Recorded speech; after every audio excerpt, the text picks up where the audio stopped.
So STC Library is thrilled to present Pam Garamone, who is a awesome speaker, and we got to hang out and talk before you guys came in, and she's just great.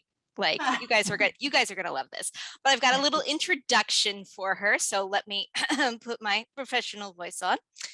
So Pam Garamone is an award-winning speaker who presents Positive Psychology, the Science of Happiness to students, educators, and corporate and community employees.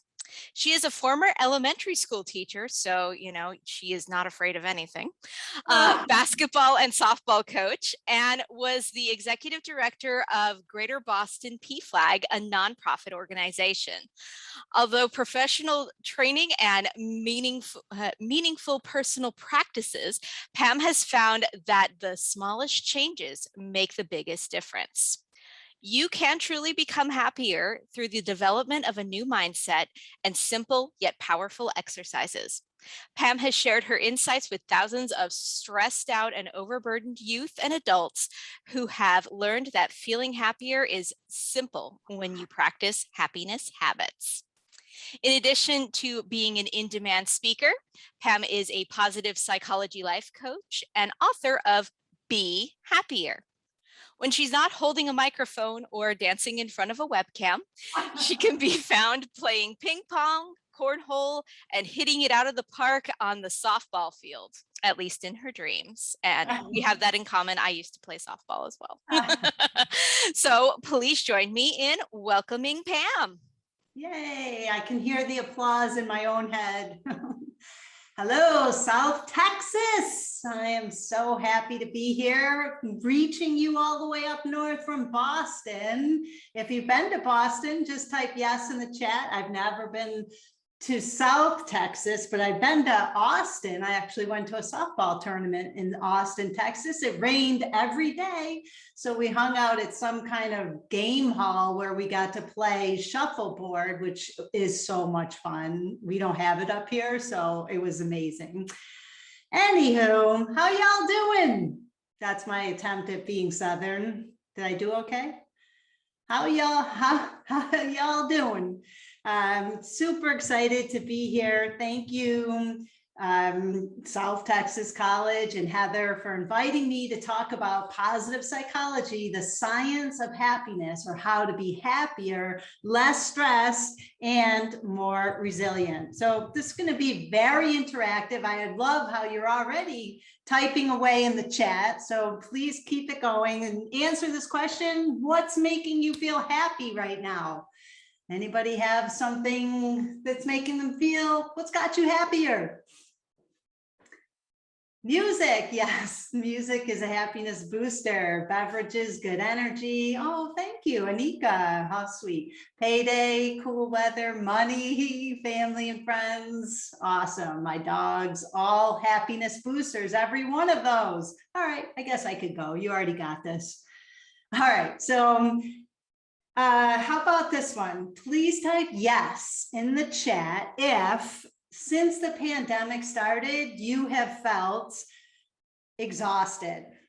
Anybody kind of tired? How about overwhelmed? How about anxious? How about sad? Yeah, you're not alone. Actually, they surveyed, Yale University surveyed 5,000 teachers in the heart of COVID. And the number one emotion that most teachers were feeling was anxiety. That was the most common. So, but look at all those yeses, and here we are in the middle or beginning of November, 18 months in, you're still here. So you are amazing, you're incredible, you're already resilient just by the fact that you're here. And just, you know, everything we've gone through, we really should remember to celebrate ourselves, to celebrate our wins. Oftentimes we just don't do it. So give yourselves a round of applause. You're here, and I'm grateful that you chose to be here tonight. I always like to start with the quokka. It's known to be the happiest animal on earth. It lives in Rottnest Island off the coast of Australia. And when we could travel a little more freely, people would fly from all over the world to take selfies with the quokka. And I always like to start with the quokka because it just makes me smile to see this adorable animal. And I just imagine maybe one day going there and getting a selfie, or for right now, maybe a hug. Does anybody need a hug from the quokka? When I think of all of you, I think of these penguins that endure super harsh conditions. They don't eat for months, it's freezing cold, and they just kind of stick together, bravely facing whatever comes their way. And I mean, that's what we've had to do with our friends, our family members, our colleagues, our schoolmates, our coworkers, like just, you know, we don't even know what's coming, but I'm pretty sure we're going to need each other as we go forward, bravely facing whatever comes. I always like to say positive psychology is really two things. First, make yourself feel good. Then make the people around you feel good, and you will feel happier, less stressed, and more resilient. As you're listening tonight, I encourage you to listen wearing 3 different hats. First, personally. So I'm going to be sharing with you some things you could choose to do to increase your own happiness. And then personally, what you want to think about is which one of these things I share resonates with you and makes you want to try it out and make it a habit. That means it's something you now do every day. It's just part of your identity. It's just something you do, who you are and what you do. Second hat is in your personal relationships. So maybe with friends, family members, husband, wife, kids. It's now something that you do within your personal relationships every day. It's just part of your group identity. And lastly, at work.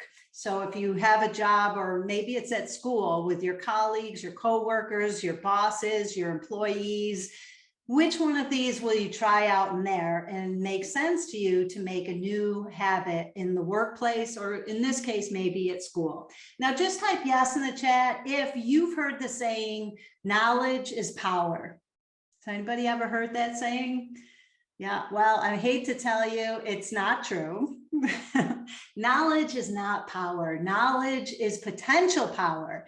If you hear all of these things tonight that could make you happier or more resilient, and you never try them out, will you be any happier? No, you'll know, like we all know we should floss every day, but how many of us do? Don't answer that one. We all know we should exercise 3 to 5 times a week, but how many of us do? Knowledge is not power, it's potential power. So I encourage you to pick one to make a new habit. And then once that becomes a habit, add a new one. And then once that's just part of your identity, who you are and what you do, add a new one. All right, so let's do a little mindfulness moment and just notice.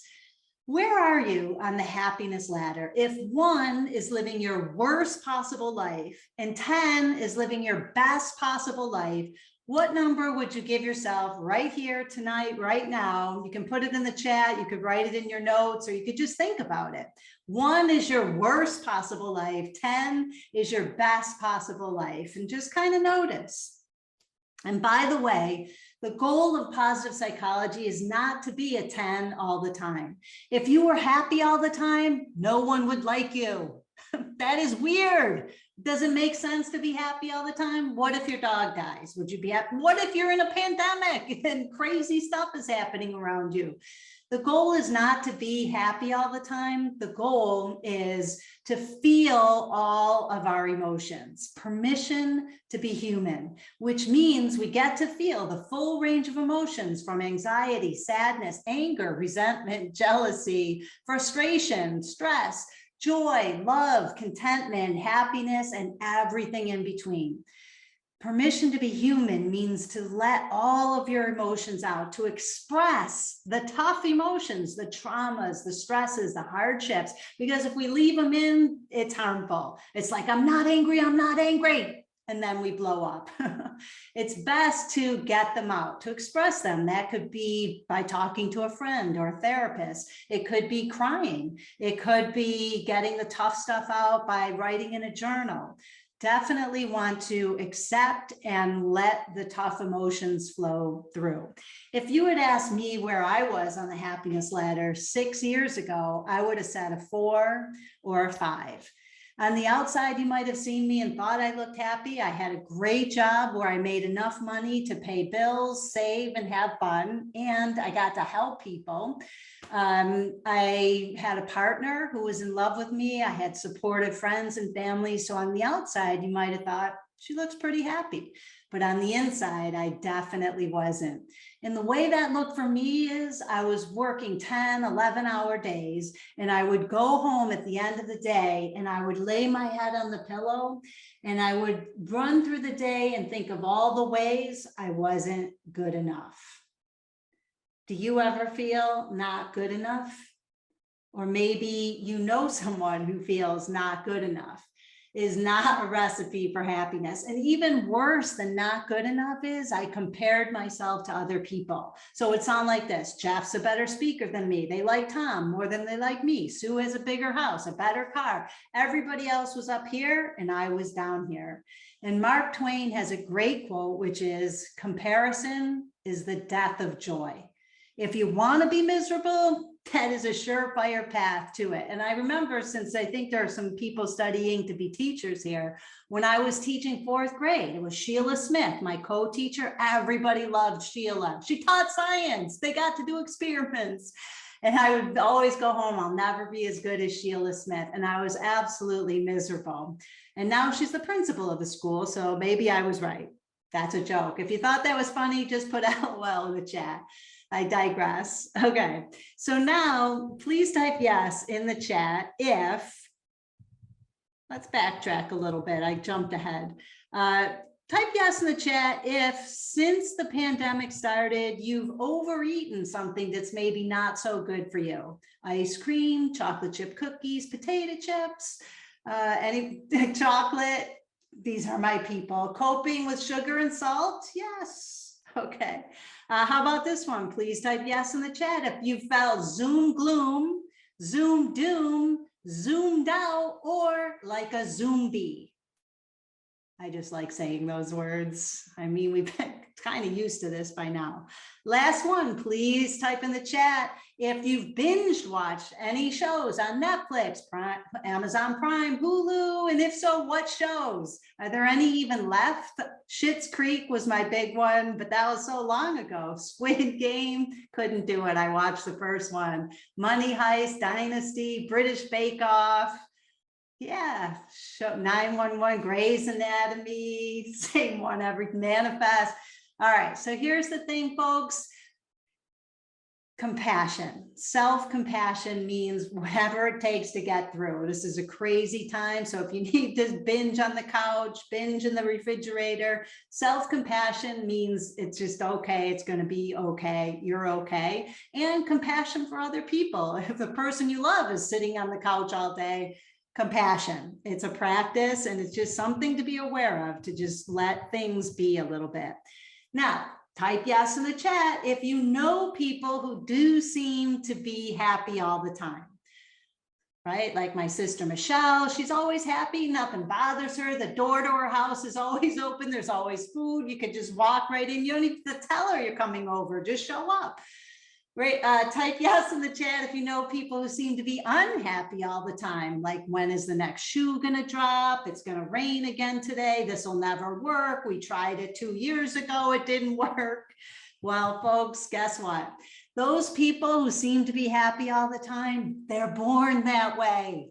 50% of how happy we are is genetic. It's in the DNA. There's nothing you could do to change it. My sister, Michelle, she's the oldest. She got all the happy genes. I'm the youngest. By the time I came along, there were no happy genes left. I had to learn how to be happier.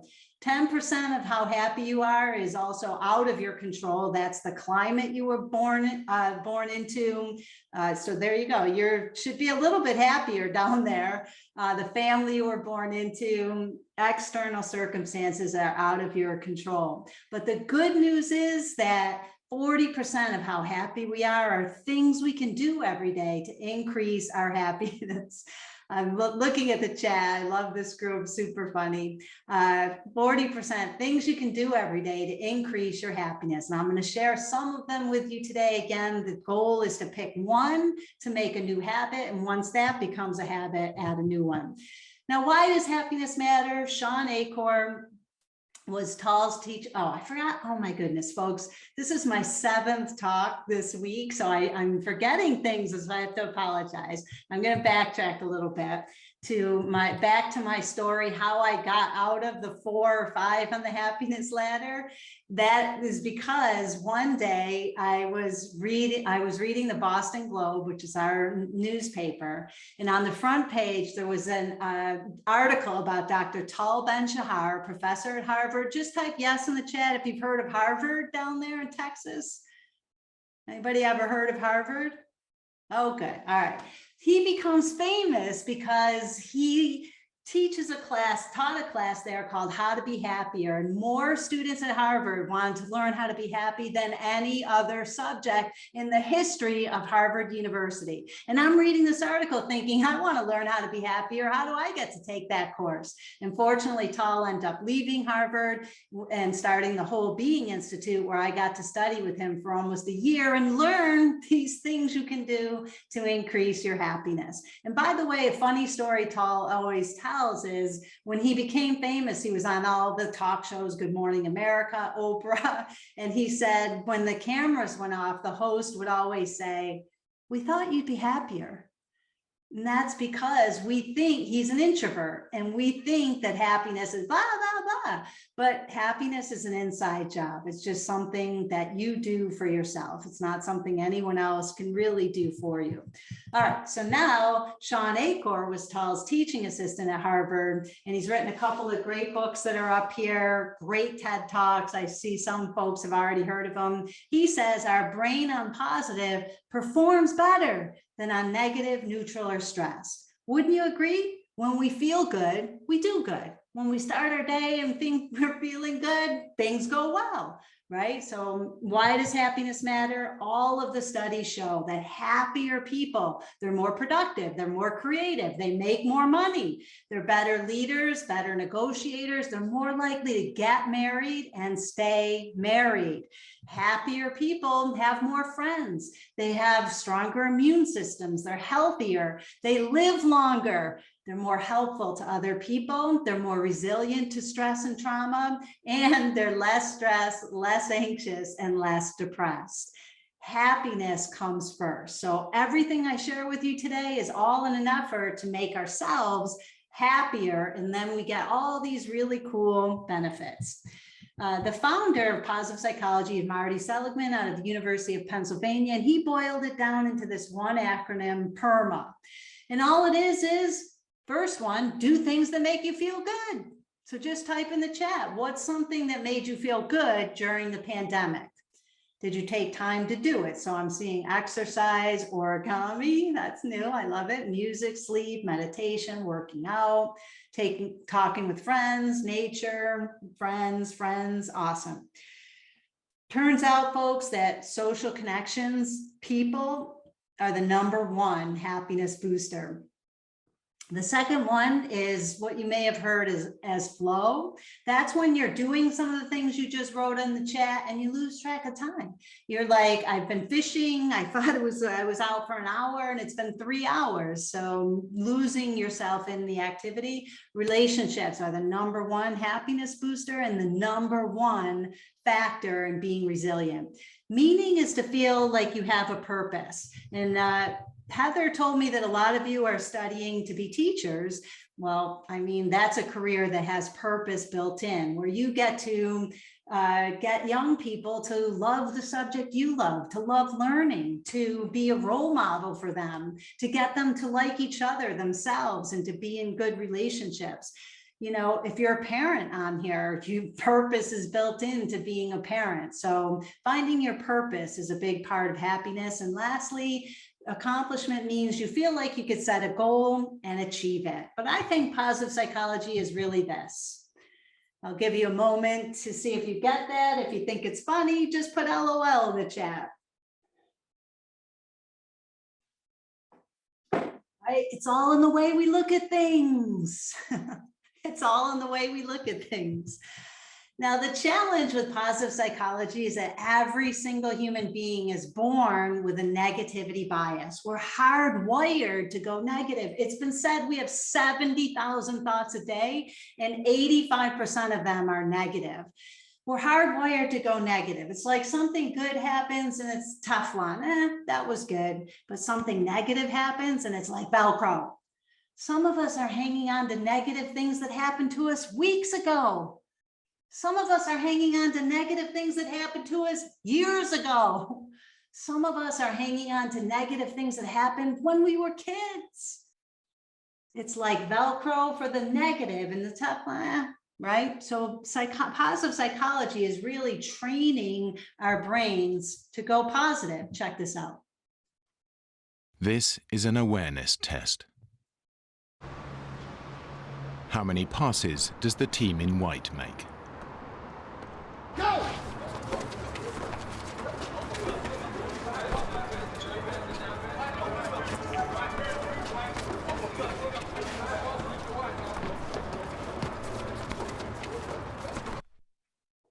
The answer is 13. But did you see the moonwalking bear?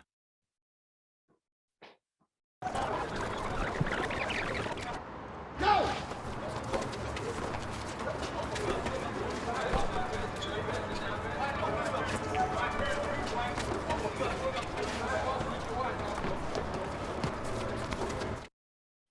Now, if you've seen this video before, you can't not see the moonwalking bear. But if you've never seen it before, you're like, wait, what? If you didn't see it the second time either, just Google awareness test and watch it again. The reason I like to share this is it proves the fact that whatever you're looking for is exactly what you will see. If you start your day looking for the 13 reasons why this day is gonna suck, you will find them and you'll be right. If you start your day thinking of the 13 reasons why this person drives you nuts, you will find them and you'll be right. But at the same time, you're looking for the negatives, there's always a moonwalking bear. There's always something good you could choose to focus on if you wanted to. And it doesn't mean tough stuff isn't happening. Of course it is. But at the same time, something hard is happening. Maybe you're not doing well in school. There's always someone to give you a hug or offer a helping hand. There's always a moonwalking bear if you choose to look for it. Positive psychology is a shift in perception. See if you can see the illusion here. There's two images in this illusion. Positive psychology is a shift from what's wrong to what's strong. It's a shift from what's wrong to what's going well. It's the idea that we can make ourselves think and act in ways that are helpful, but it's a practice. It doesn't come naturally. It's a deliberate, ongoing effort to look for the good. So this is the one thing that changed everything for me. It took me from a 4 or 5 on the happiness ladder to a 7 or 8 consistently. The practice is 3 good things. What it is every night for the last 6 years, before I go to bed, I write in a journal at least 3 good things that have happened in the last 24 hours. Sometimes it's 5, sometimes it's 7. You don't have to stop at 3, but you have to write down at least 3 good things that have happened. Now, I told you before what I did at night is I would run through my day and think of all the ways I wasn't good enough and other people were better than me. I even kept a journal where I wrote down all the negative things because I thought if I get them out of my head, then they won't be there anymore. Worst thing you could do right before bed. It's a great thing to do, as I said earlier, during the daytime, right? Your stresses, traumas, your negative thoughts. But right before bed, what you want to do is you look for the good. So I want to share my 3 good things. This is a picture a 10-year-old in the Boston Public Schools drew of me when we were teaching mindfulness. And I always put this in my deck because remember I said positive psychology is two things: make yourself feel good and make the people around you feel good. And it makes me feel good that this 10-year-old thought these really cool things. She wrote, Miss Garamone, great, exclamation point, cool, funny, beautiful, kind, from Aurora. And it just makes me feel good that this 10-year-old thought these good things, but is my head really that big? I often wonder, like, what did she see? Like maybe ego, you know how little kids can see things, but it just makes me feel good that that's what she thought. And as I was sharing this at a teacher training, one of the teachers drew this picture of me and she wrote, Pam, just as great, exclamation point, still cool, motivating, funny, fantastic to be with. And I always put this in my slide deck because it makes me feel great that this teacher thought these really nice things about me, but now I have no body at all. And the thing is that I love about this is Sean Acor says that we are starving to feel valued and appreciated, and people are stingy with their praise. And this teacher, it only took her probably a couple minutes to draw this, and it was back, this was like 3 years ago, but it still feels good. And it still feels good because she mentioned my strengths in context. Folks, when you praise someone or you give them a compliment or you want someone to feel good, notice their strengths in context. So she thought I was funny, right? She thought I was motivating. That's lastingly feels good. If you just say to someone, great job, Bob, that feels good for a few seconds, but it just doesn't last. What really lasts is noticing somebody's strengths in context. And again, you'll remember it forever. Watching cute videos is a happiness booster. There we go. Okay. Hi. Hi. Oh my God.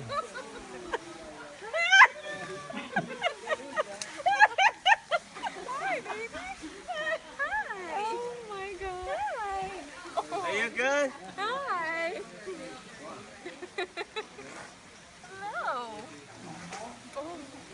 Oh. Hey. Hi.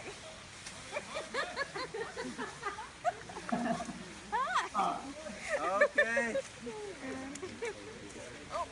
okay. Watching cute videos is a happiness booster. And when you share them with other people, it makes them feel a little bit happier too. Like Kayla, look at these, Billy liked it, Alicia liked it. Yeah. Now just notice, did your negativity bias kick in? Was there anybody out there who was like, oh my goodness, I hope she's okay. That thing must weigh a ton. Instead of just appreciating it and enjoying it, just went to the negative. And by the way, that's not right or wrong. It's just something to notice how often we're just hardwired to go negative. And positive psychology, again, is that shift to what's good about this? What can I enjoy? What's positive? You will all be in my journal tonight. I will say I was with the fabulous folks from South Texas College. I love their comments. They're making me smile just by what they're saying and how they're participating. You'll all be in my journal tonight. So thank you for that. And now it's your turn.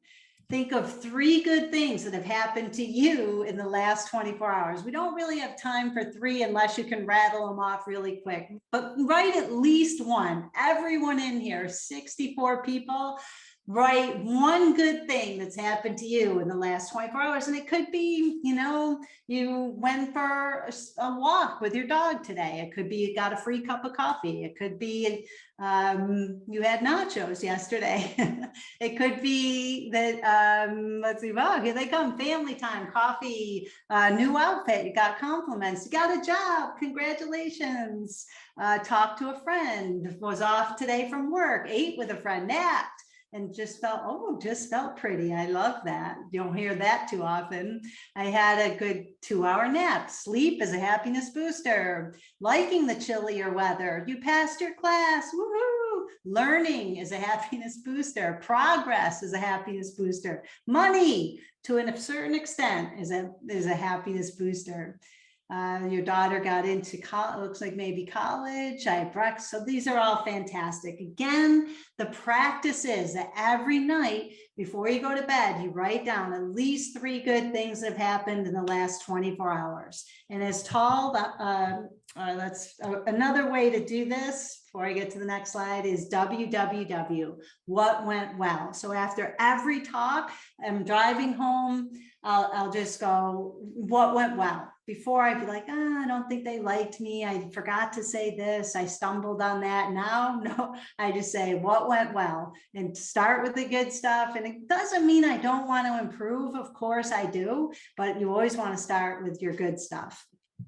This is Tull, the Harvard professor I mentioned, and he says, when we appreciate the good appreciates. The more you start looking for good things, look in the chat, the more good things you'll start to see. They were always there, just like the moonwalking bear, but whatever you're looking for is exactly what you see. It's kind of like when you're looking to buy a new car, folks, right? And say you want to buy, you know, a new Jeep. You'll see Jeeps everywhere that you never even noticed before. Whatever you expect to see, whatever you're looking for is exactly what you see. So look for the good.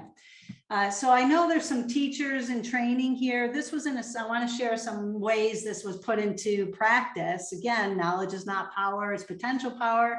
You actually want to try these things out. This was in a school in the library in a central location. They had what went well whiteboard. They fill it up with anyone, teachers, kids, anyone in the building. And then when it filled up, erase it and start again. This was in an elementary school. They had a bulletin board, what went well.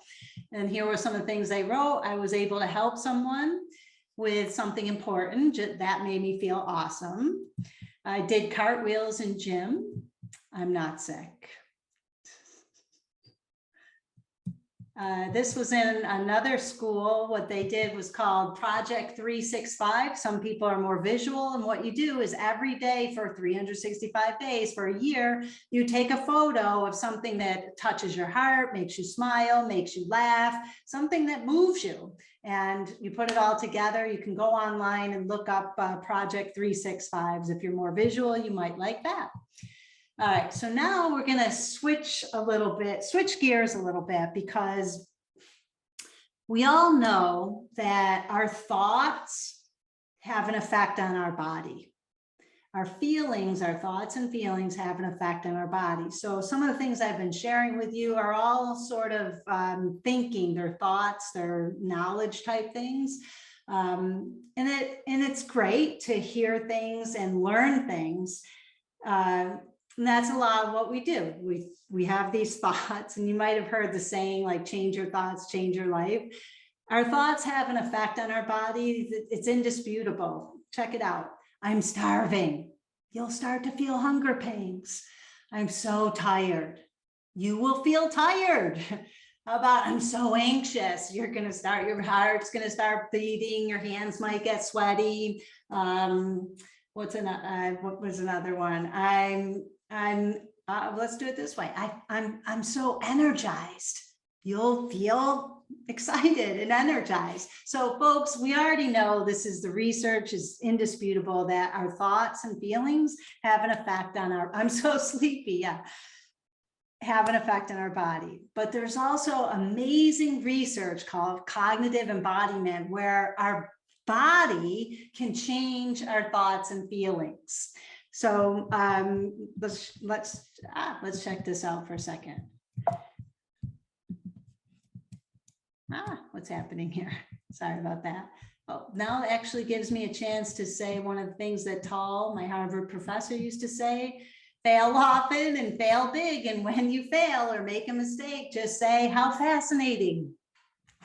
What can I learn from this? All right, so now we're on the right slide. So emotions, we know, cause behavior. As I just said, you're feeling anxious, you start to sweat, physical. You feel happy, thinking, feeling in your head, you smile. Feel sad, thinking, thoughts, cry. the behavior. So we already know that part. Now, in this amazing book, I highly recommend, it flips it to,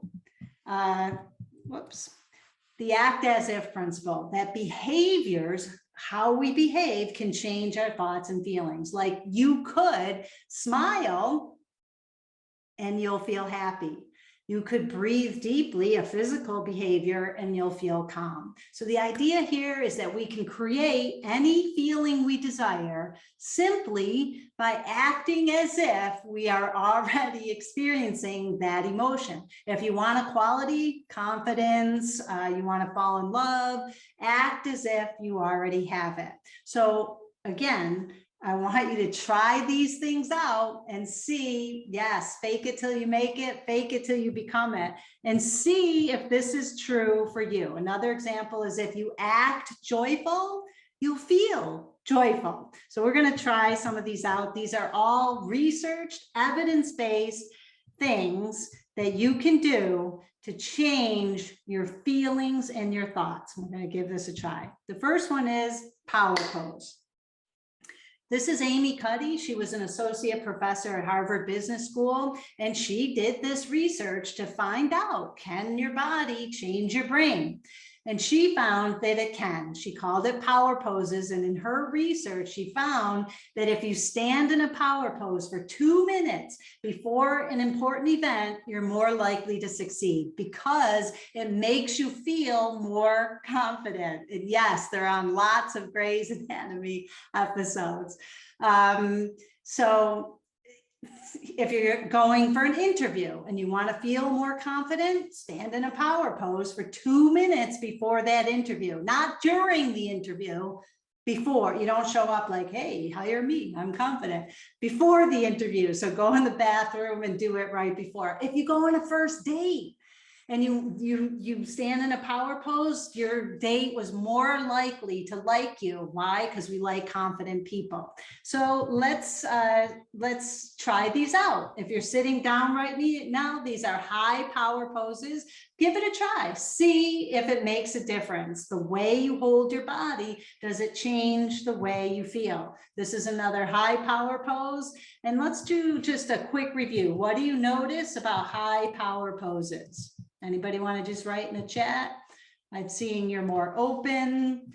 What else? In a high power pose, take up space. This is a smart group. Look at this group. In a high, you're right. In a high power pose, you take up a lot of space. You make yourself bigger and you're looking up. And guess what? Animals do the same thing. When animals want to appear powerful, they make themselves bigger. When animals want to attract a mate, they make themselves bigger. This is the frigate bird, the male on my right. When it wants to attract a mate, it makes its throat 20 times bigger and in the shape of a heart. And the female's like, wow, confident, and he gets his mates.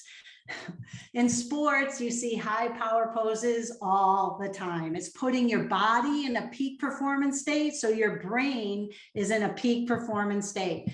You might not be Red Sox fans down there, but it was a famous World Series catch, not this World Series, a few of them ago. This is a high power pose, and sorry about that. I probably should have took this one out for the Texas audience. Forgive me. That's a high power pose, and so is this. I just like to do this for fun. They're both high power poses. You want to score the winning goal? Look at that body. It's putting your body in a peak performance state so that your brain is in a peak performance state. Yes, Kayla, cheerleading, tons of power poses in cheerleading. Now let's look at the difference in the low power pose. If you want to stand up and try this out, test it out. Does your body change the way you feel? If you sit like that with your head down, does it change your thoughts? Does it change the way you feel? Does your body change the way you feel? What do you notice about low power poses? Scared vibes. They look sad. Yep. In a low power, those are all correct. And in a low power pose, you make yourself smaller. you're kind of like, I don't want to be seen. Don't look at me. You take up less space. And guess what? Animals do the same thing. When animals are sad, they make themselves smaller. Now, the next high power pose is one that people all over the world, in every country, in every culture, in every language, everywhere around the world, this is what human beings do when they are super psyched. And guess what? Even blind people, when they're running a race and they win, this is what they do, even if they were blind from birth. And it's called the victory pose. So stand up, folks. Victory pose.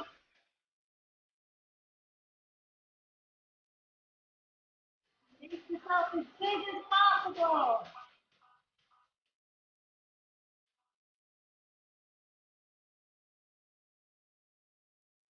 All right. And you see it in sports all the time. And animals do the same thing when they're super psyched. So if you want to feel confident, if you want to feel optimistic, try this out. You stand in a power pose before an important event for 2 minutes, or anytime you just want more energy, you just want to feel good. Does your body change your brain? Amy Cuddy, Harvard Business School, found out that it does. Now, the next one, and I know you're all going to love this one because I just get that vibe from you. This is research out of Stanford University. What Kelly McGonigal also has great TED Talks you should check out. She found there's one change that will dramatically improve your life. And you might want to take a guess in here if you're paying attention. What is the one thing that will dramatically improve your life? It's a physical behavior. If you do it every day for 5 to 10 minutes, it changes your brain. It releases the feel-good chemicals, a rush of dopamine, oxytocin, serotonin, all of the feel-good chemicals, and it is dancing. I saw that in some of there. She found in her research, if you dance for just 5 to 10 minutes a day, it releases the feel-good chemicals. It just makes you feel happier and good and energized. Folks, if any of you are like me at 3 o'clock when you're like, oh, I need something sweet, instead of reaching for the refrigerator or the cupboard, try just putting on your favorite power song and dancing. Check it out. Dance the night away, grab somebody, drink a little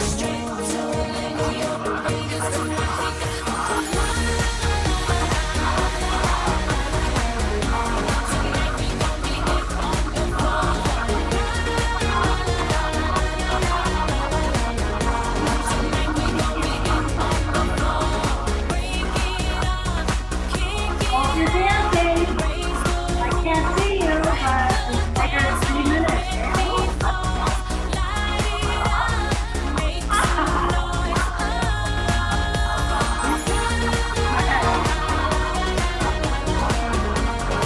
Hardest thing I've done all day, turn off J-Lo. Oh my goodness. There's certain movements she found in her research that release the most feel-good chemicals, and they are, thank you, Yeslam, Felicia, that's so funny.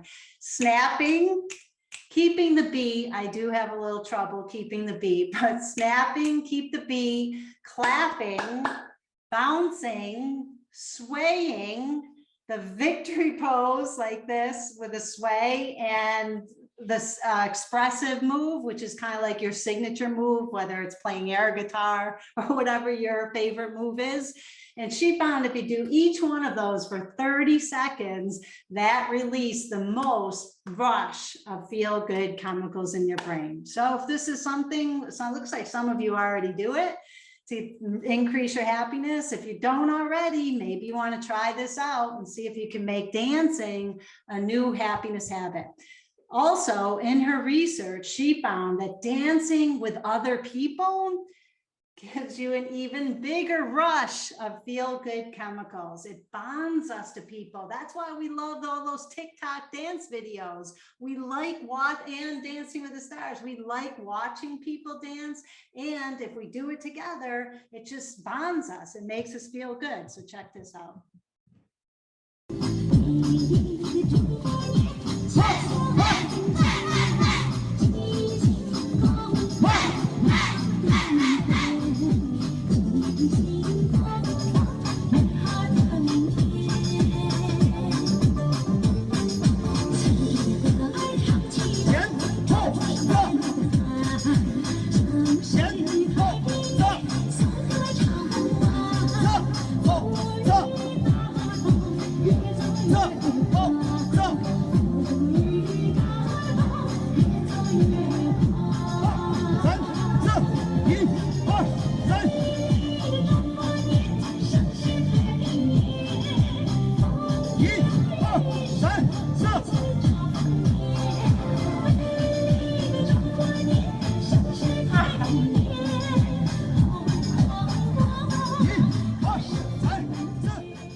that so much. I love that video because I've always wanted to be in an MTV dance music video, but it's tough. I mean, I can't believe they all got to stay together like that. It's amazing.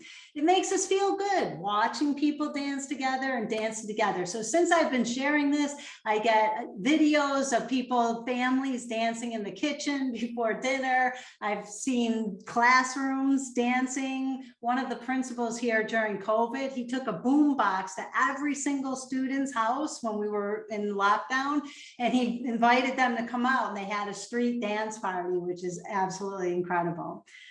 Dancing. All right, so now the next one is, again, we're trying to see if our body can change our brain, our feelings and our thoughts. Another thing you could do is clap. Now just think, when do you clap? It's always for a good occasion, at sporting events, at concerts, somebody does something great, we clap. But what if you started clapping for yourself? What if you get up in the morning, you look at yourself in the mirror, you're like, yes, Pam, you're up. You look amazing. Great job. It turns out actually that the ends of our fingertips, if you clap like this, there are nerve endings that are attached to feel good chemicals in our brain. So that's why we clap when we feel happy, but you can clap and then feel happy. Do you understand what I'm saying? You can change your sad thoughts just by getting up and clapping and smiling and just cheering for yourself. I clap when I'm excited about something. Yeah, hey, I love it, Billy. Get them to join you. They'll be happier too. The next one is a high five. One of the best-selling books right now is Mel Robbins. She suggests high-fiving yourself in the mirror every morning. Be like, hey, Pam, you look awesome. You're doing great. You're out of bed at 6 o'clock. Woohoo! And high-five other people. It makes us feel good. Fist bump, same thing. It's a physical behavior. It makes us feel good just by doing that high five. It's that little connection with somebody else and with yourself if you high five in the mirror. The next one, walking. Now, the research shows that if you walk with kind of like a shuffle where your legs are close together and your head's down, you're going to feel sad. You're going to feel lazy and tired. But if you walk like this woman, Koya Webb,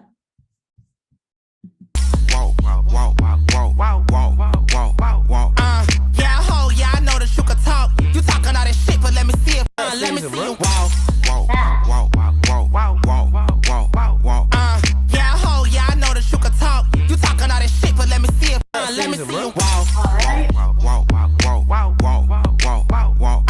Now just type yes in the chat if you walked like that to class, if you walked like that to your interview.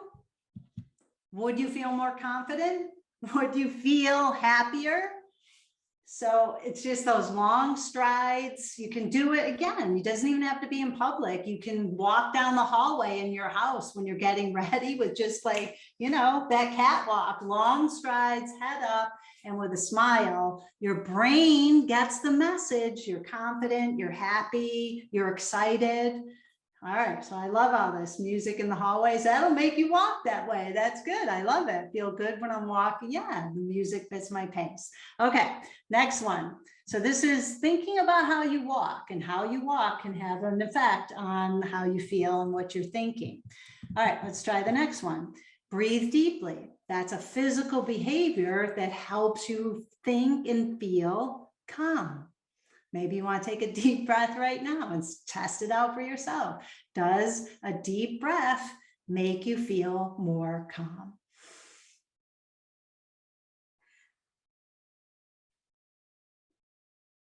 Again, we're just testing these things out. Whatever one resonates with you, that's what you want to make a new happiness habit.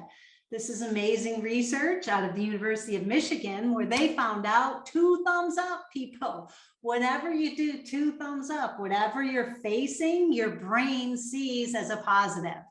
So if you're going to be a teacher, an elementary school teacher, high school, college teacher, if you do this to your students, your brain is like, yeah, I feel good about this class. I like these people. And it has the added benefit of making the people that are receiving the 2 thumbs up feel good as well.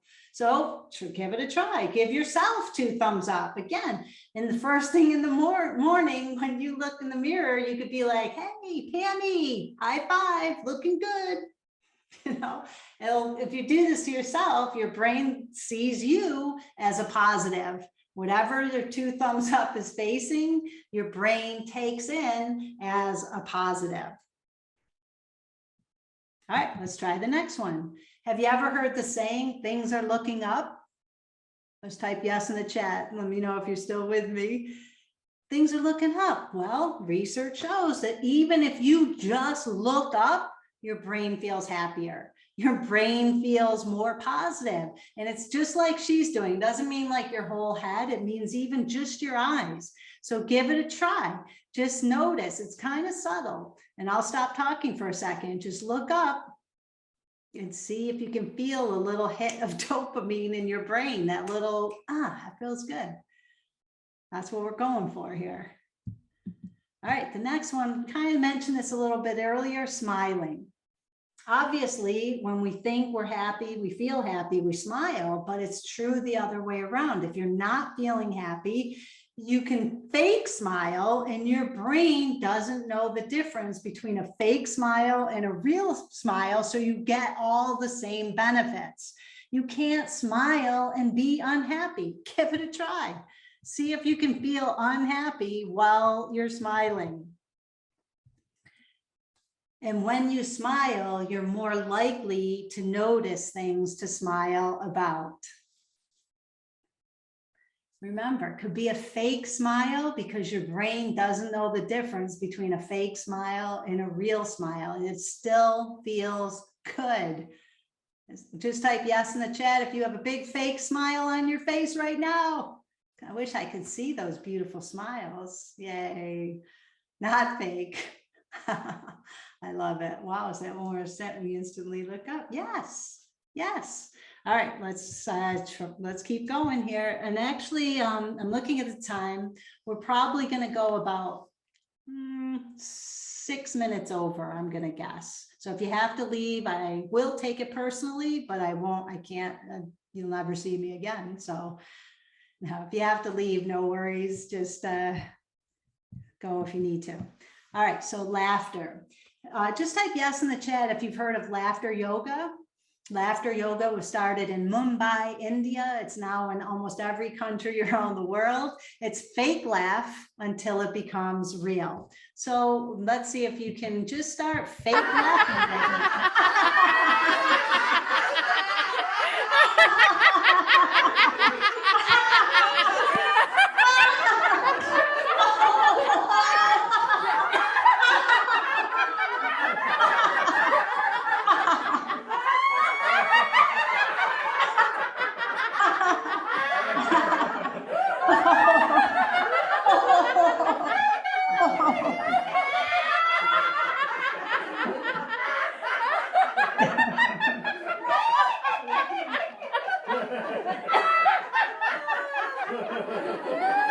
All right, that's laughter yoga, fake laugh until it becomes real. And folks, I don't think I put that in here, did I? No, I didn't. Here's something you can try at home. You basically get your pod of people at home and everybody lays on their back and you put your head on someone else's stomach and close your eyes and you're all facing up, can't see each other, and just start fake laughing. If you're not all hysterical within the first few seconds, you just need to laugh more. Best ab workout ever. But folks, the idea here is you could fake laugh and your brain can't tell the difference between a fake laugh and a real laugh. It still releases all the rush of feel-good chemicals. So you can Google laughter yoga. It's a lot of it's virtual now, so you can do it online, join a virtual club. You could also Google the National Laugh Line. I'm just going to say it one more time, the National Laugh Line. And there are certain times during the day, Monday through Friday, you just call the number and all you'll hear are people laughing. There's no jokes, nobody's saying a word. They're all just laughing. And so you could give it a try if you're feeling down, if you just, there's no one around you to laugh with and you'd like to laugh with someone else, you can either Google laughter yoga or you can call the laughter laugh line, the National Laugh Line. All right, what's the next one? The next one is fall in love. How many of us would like to fall in love? Maybe you're already in love. Well, guess what, folks? There are 7 things that you could do. They did this in the lab. They had strangers do these 7 things. And by the end, they were either in love or felt more intimate to the stranger, felt more intimacy. So fall in love. I'm going to share one of the 7 things. If you want to know the other 6, you'll have to get the book that I showed you earlier, Act As If. This is the first one right here. Wait, did I skip it? No, here it is. Eye contact. Check it out.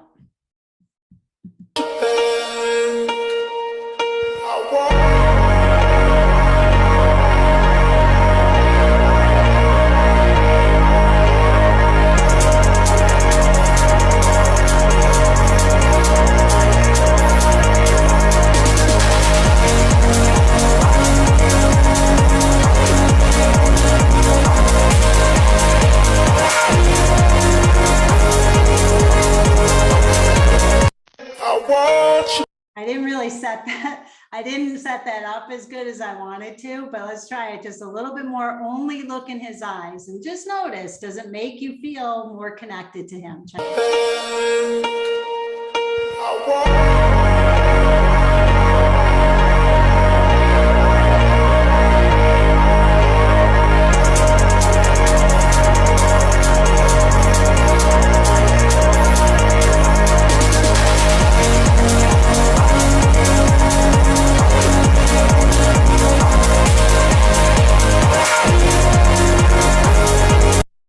All right, so what they found in the research is that when people make eye contact, they feel more connected to the other person. It bonds them. It's one of the 7 things that bonds you to another person.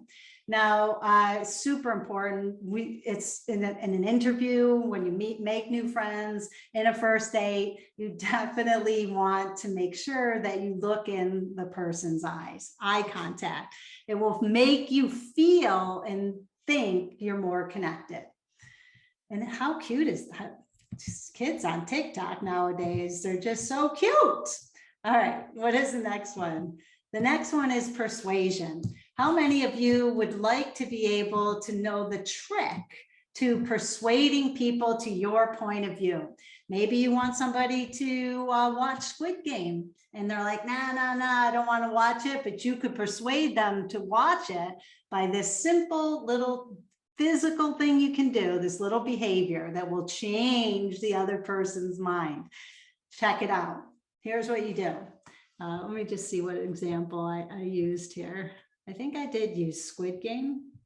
All right, so say I'm trying to convince you to watch Squid Game. What you want to do is nod your head, yes, like up and down. It's subtle, not like, blah, blah, but just subtly like this. Oh, you should really watch Squid Game. I know it's kind of violent at first, but after you get into it, you're really going to like it. I think you should give it a try. The practice is, the technique is to nod subtly your head up and down when you're trying to persuade somebody to do what you want them to do. Give it a try, check it out, see if it works. All right, the next one is act younger. This is an amazing woman. You may have seen her. She's 98 years old, and she's in the Guinness Book of Records for the oldest competitive powerlifter female.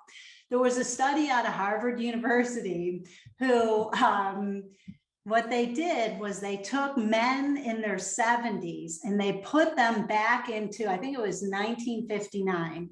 They put them to it like a resort area, and everything was 1959. The TV shows, the clothing, the magazines, the newspapers. It was as if they stepped back in time. Every single thing, their own conversations, they were told, could only relate to 1959. What they found out is they tested all of their physical, heartbeat, blood pressure, all the physical things before they did it. And then there was a control group that just went to the resort and talked and did anything in the regular time. Well, this group that went back in time to 1959, even people who, when they went, couldn't walk without a cane or a walker, could now walk just by acting like they were back in their 50s. They were physically as if they were in their 50s. Act younger. There's no reason why you could have to be 98 and in a nursing home. You could be 98 powerlifting. It's all here and here. It's both. It's mental and it's physical. Yeah, Back to the Future. The last one I want to share with you folks is Jump for Joy. This is a great TEDx talk. You can check her out.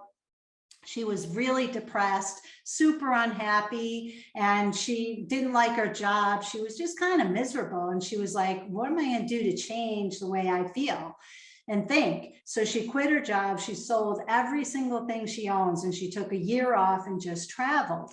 And what she started doing with a friend of hers in Europe was just jumping. And she found that when she was jumping with her friend, she felt joyful. And then what she did was she started taking, she's a photographer, so she started taking photos of people jumping for joy. And this changed her life, because just jumping for joy, that behavior made her feel happier and connected her to all of these people. So as the TEDx story goes, she went to Vancouver, Canada, and she went to the poorest part of town and had the homeless, drug addicts start jumping for joy, and she photoed them, and they just lit up. And there's a giant mural on the 6-story building of all these people. This is one of that. I don't know if this is one for that, but of those people jumping for joy. So check her out and maybe take a jump right now, a little jump, and see if you're not smiling when you jump for joy. Oh, good. There's the link. Thank you, Heather. All right. Last thing I want to share with you is a thing called I Am. Mentioned this briefly before, that whatever follows I am, your brain seeks to make true. I am starving. You're hungry physically. I am tired. I'm so tired. You will physically feel tired. I am stressed. I am lonely. Whatever it is, whatever follows the words I am, your brain seeks to make true. So what you want to do is make sure that whatever follows I am is a positive, powerful word. So one of the things I do before every talk, I stand in a power pose for 2 minutes and I say my I am mantra. And if we had more time, I'd share how you get it, but just trust me that this is mine. And again, maybe we could do this another time, but it's I am. So this is my I am mantra in my power pose. I always alternate between victory pose and superhero pose. I am upbeat, positive, optimistic, happy, friendly, funny, intelligent, articulate, confident, inspiring, passionate, encouraging, and approachable. And then I'm like, boom, step into the talk. It doesn't mean I'm already those things. It means I'm telling my brain, this is who I need to show up as to be my best self. So remember, whatever follows I am, your brain will seek to make true. So your thoughts have an effect on your body, and your body has an effect on your thoughts. It's both, and you can give both a try. This is really the last thing I want to end with, is gratitude. I love that. I am real. I am true. I am honest. I am in love. I am in light, love, peace. Beautiful. Heather, that's fantastic. So gratitude, these are all the research benefits you get from a practice of gratitude, something that you do every day. Here are some gratitude practices that people have done, do every day. Some people have a gratitude jar. Some people have a gratitude journal where they write 5 things they're grateful for. The biggest boost of happiness for the giver and receiver was writing a letter of gratitude. Think of someone in your life who's helped you overcome an obstacle, who has been there for you in the tough times, and think about just writing them a letter of gratitude. And then what you do is you read it out loud to them face to face. You need to bring tissues because there will be tears. This was a gratitude letter a 4th grader did in the Boston Public Schools. She wrote, "Dear Mom, thank you for everything you do. You fill me with happiness. You're always there for me when I'm struggling. You give me what I need. You're really great at what you do. Thanks." And she went home as instructed and read this letter out loud to her mom. And then this is what she wrote when she came back the next day. She was really happy when I gave this to her. Biggest boost of happiness for the giver and receiver is to write a letter of gratitude. This was in a school I was in. The principal wrote a note of gratitude for every single teacher in the building, every person in the building. Now, remember I said, has to be specific and in context. Even though you can't see what these notes say, you can tell they're specific. It's not "great job, Bob," which feels good for a few seconds, but if you want someone to feel lastingly good inside, be specific, notice their strengths, and tell them in context. This is Sean Acor, Tall's teaching assistant at Harvard, and his gratitude practice is every morning he writes and sends a text message or email praising or thanking someone in his life every morning.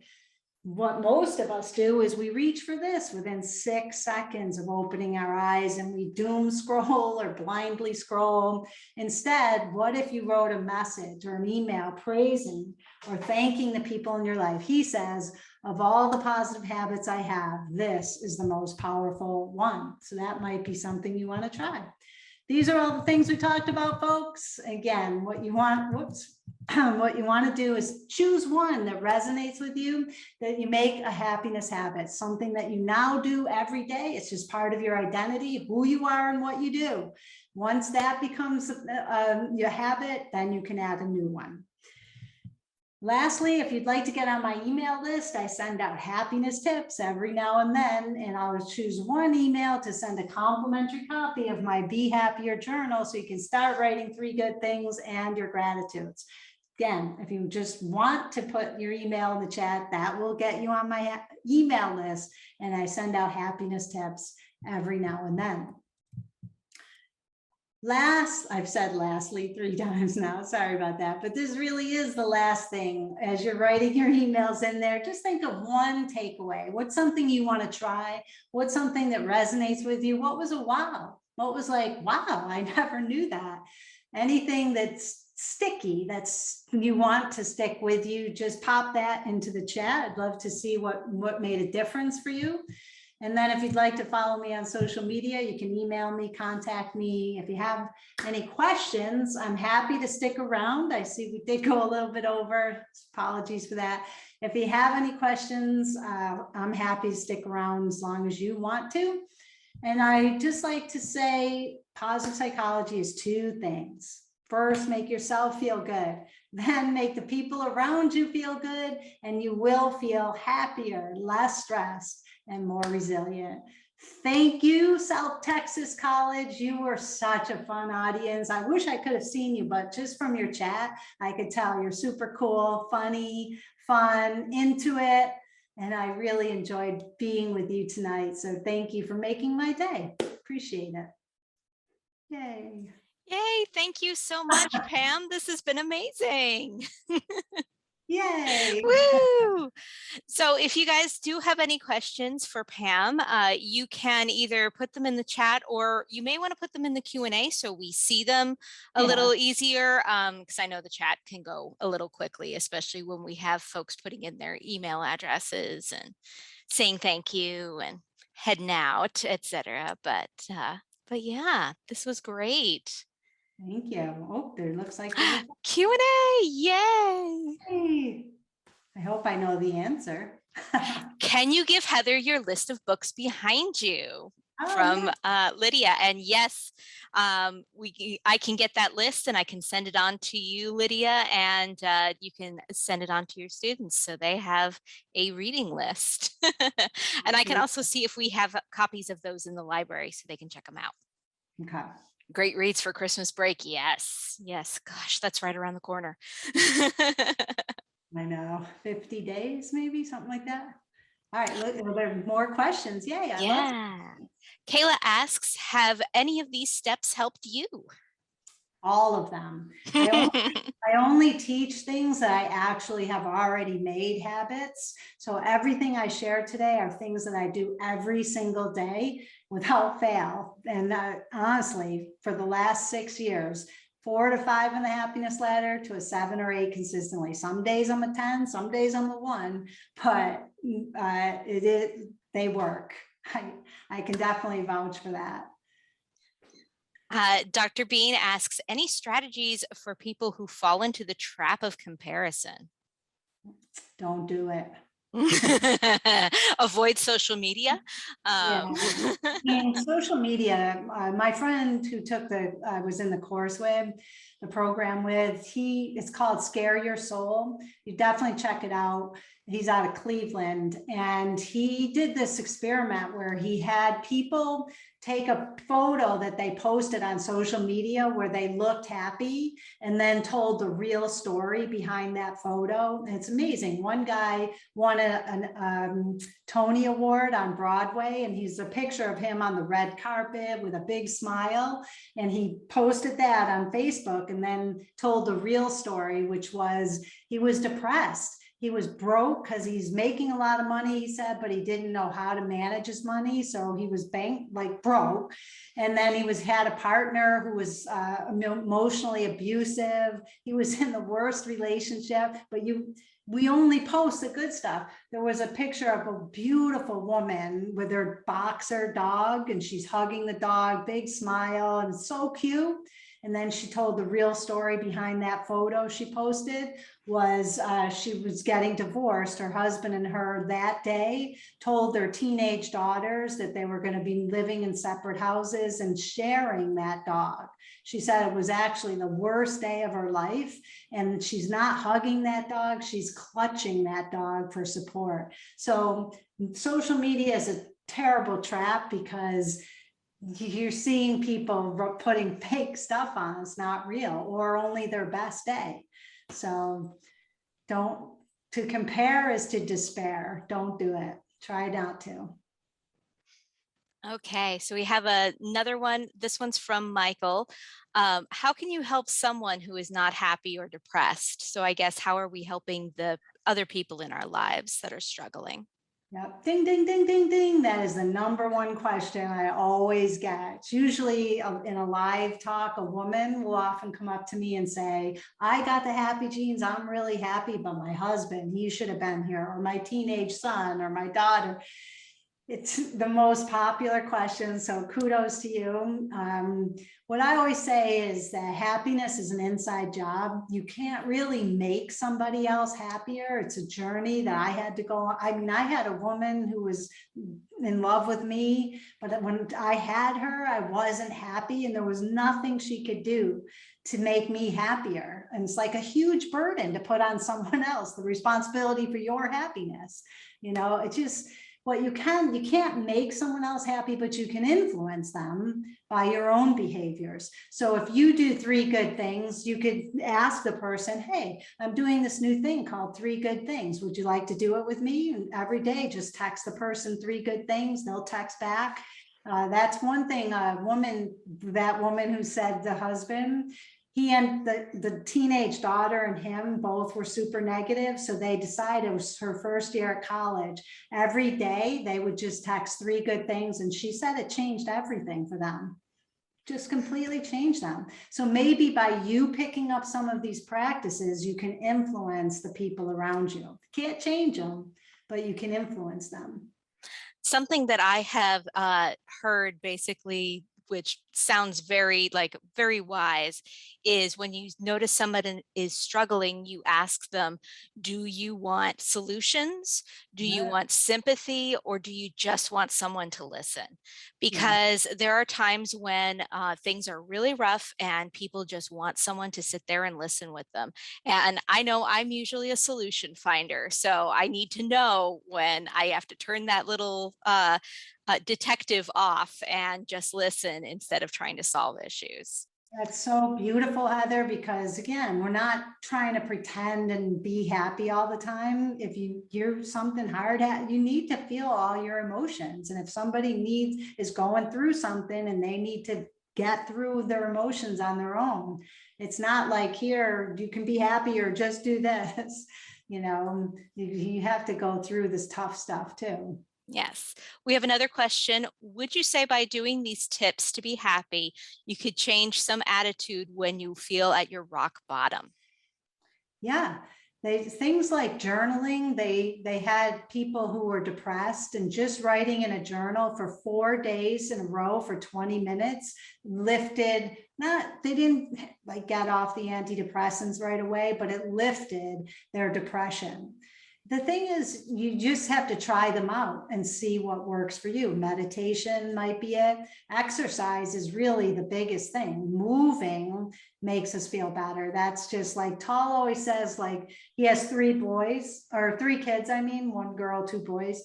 And he said he never asked them at the end of the day how they did in school, because he's like, if they did bad, he'd hear it from the teachers. He always asked them, did you move today? Did you exercise today? Because exercise can lift those heavy and hard feelings, just getting out, moving, being outside. There's a lot of things you can try that do help. And I know on campus, we do have counseling services. So I definitely recommend that you check out the counseling services. I will put a link in the chat. Anyone who's struggling, we do have that available to you. And I personally have gone to counselors and therapists for the past 10 years. It's Yes. amazing. It is something that I basically owe my life to. And if I can do anything, it is to get rid of that stigma. It is okay to ask for help, especially if you're struggling. Yeah, and also the reason why Tall got into positive psychology is he was suffering from depression at Harvard. And he was like, how am I going to get out of this? And that's how he got into positive psychology. Sean Achor, who's also written all these happiness books, came out on Oprah as having depression. So those are 2 great examples of people who have depression, who started to do these things and change their life. Another thing Tall talks about at Harvard, the students who were suffering from depression or had depression or felt depressed, what they were doing was isolating themselves, which is the worst thing you can do when you're depressed. So they actually made them room with other people and take part in activities. And that's people, we need people can lift you from that lonely feeling, from feeling like you're the only one who's having these feelings. So anytime you can seek out other people, whether it's a counselor, a friend, it can really help a lot. Yes, and support groups are amazing as well. And you would be amazed at how many people are going through the same thing that you are. They are great, and that they combine the therapy and the feeling of belonging and being with other people. Absolutely. So, okay, well, it looks like that is it for our questions. So thank you guys so much for coming. And again, thank you, Pam. That was fantastic. I know I'm going to take a lot of these tips back with me, especially clapping. I'm going to clap for myself in the morning. I don't care if it upsets my partner. I'm going to be clapping. Feels good. Yes. Thank you yes. so much. This was really fun. I really enjoyed this group. So thank you. All right. So everyone have a fantastic evening. And I hope the weather stays nice for you over there in Boston, Pam.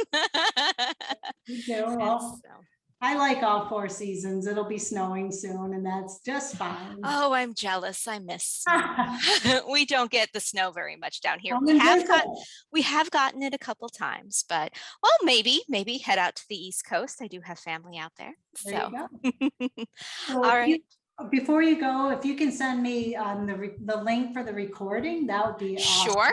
Definitely. We'll be putting that up on YouTube. So everyone, if you missed the beginning of the presentation or anything, or you just want to watch it again because it was great, we will be putting it up on the STC Facebook. Also, when you leave, you'll be prompted for a survey. If you would fill that out, please let me know what you think. That definitely helps in terms of us getting good programs going here. So thank you so much again, everyone. Have a wonderful night. And thank you, Pam, and take care. Thank you all. Have a great rest of the week.